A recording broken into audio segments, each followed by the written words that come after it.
Inflation sped up in September compared with the month before, rising 0.4%, despite policymakers' work to bring down higher prices that have weighed on American families and businesses. Financial markets tumbled on the news, as investors worry the report will ensure tougher interest rates to come by Federal Reserve policymakers. The Dow Jones Industrial Average fell around 450 at the open, or 1.5%. The Nasdaq dropped almost 3%, and the S&P 500 fell about 2%.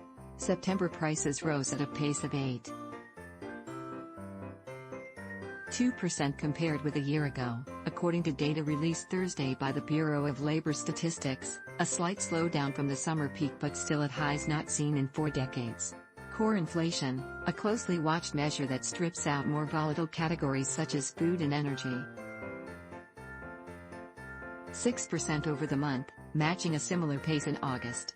That's a particularly worrying sign that inflation is becoming even more entrenched in the economy, and will be that much harder to root out.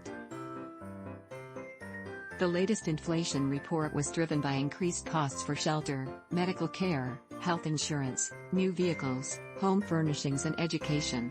Higher prices in those categories have all persisted for months, and were only partly offset by a 4.9% drop in the gasoline index, as prices continue to tick down from their summer peaks.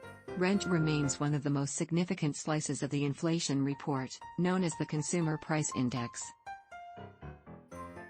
Rent costs rose 0.8% in September, up slightly from the previous 2 months.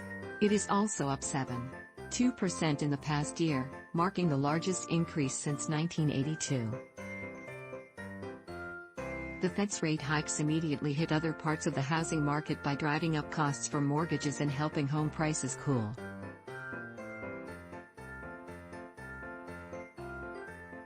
But economists expect it will take months for rent costs to reverse course, leaving many Americans to stretch their budgets just to stay in their homes, or move somewhere else more affordable.